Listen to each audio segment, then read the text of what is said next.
Hello അസ്സാം വലൈക്കും എന്നിട്ട് എല്ലാവർക്കും സുഖമല്ലേ. അപ്പം നല്ല അടിപൊളി ചെമ്മീൻ റോസ്റ്റ്.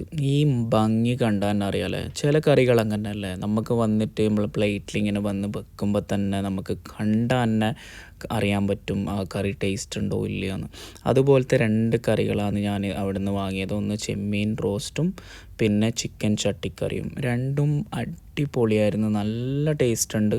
ഈവൻ പൊറോട്ടൻ്റെ കൂടിയും പുട്ടിൻ്റെ കൂടിയും അവിടുത്തെ നെയ്പ്പത്തിൽ ഒരു രക്ഷയില്ല കേട്ടോ. കഴിക്കാൻ തുടങ്ങിയാൽ പിന്നെ നിർത്തൂല, കഴിച്ചുകൊണ്ടേയിരിക്കും. പിന്നെ ബില്ല് വരുമ്പോഴായിരിക്കും മുകളിലോട്ട് വെക്കൽ. നല്ല ടേസ്റ്റ് ഉണ്ടായിരുന്നു. ഈ റെസ്റ്റോറൻറ്റിനെ ഞാൻ നിങ്ങൾക്ക് വേറൊരു രീതിയിൽ പറഞ്ഞു തരാം. ഒരു കുറേ വർഷങ്ങൾക്ക് മുമ്പ് നമ്മൾ റെസ്റ്റോറൻറ്റിൽ പോയാൽ സാധാരണ കഞ്ഞി കിട്ടലുണ്ടല്ലോ, നോർമൽ ഒരു കഞ്ഞി. പെട്ടെന്നുണ്ട് എന്നോട് ഒരു ദിവസം ഒരാൾ വന്നിട്ട് പറയുന്നത്, മുസഫ സനയ ഭാഗത്ത് ഒരു ഷോപ്പ് തുടങ്ങിയിട്ടുണ്ട്, ഒരുപാട് വെറൈറ്റീസ് ഓഫ് കഞ്ഞി ഉണ്ടെന്ന്. ഞാൻ അവിടെ പോയിട്ട് ഏകദേശം അരമണിക്കൂറൊക്കെ ക്യൂ നിന്നിട്ടാണ് ഞാൻ അവിടുത്തെ കഞ്ഞിയൊക്കെ ട്രൈ ചെയ്തതാണ്. ഇപ്പം ഒരുപാട് റെസ്റ്റോറൻറ്റ് ഉണ്ട്, ഇവരും നല്ല മാഷാ അല്ലാ ഉഷാറായി. അപ്പോൾ ഫുഡൊക്കെ അടിപൊളിയാണ്, പോയിട്ട് ട്രൈ ചെയ്യുക. ഫ്രഷ് പാലസ് കഞ്ഞിക്കട, അബുദാബി.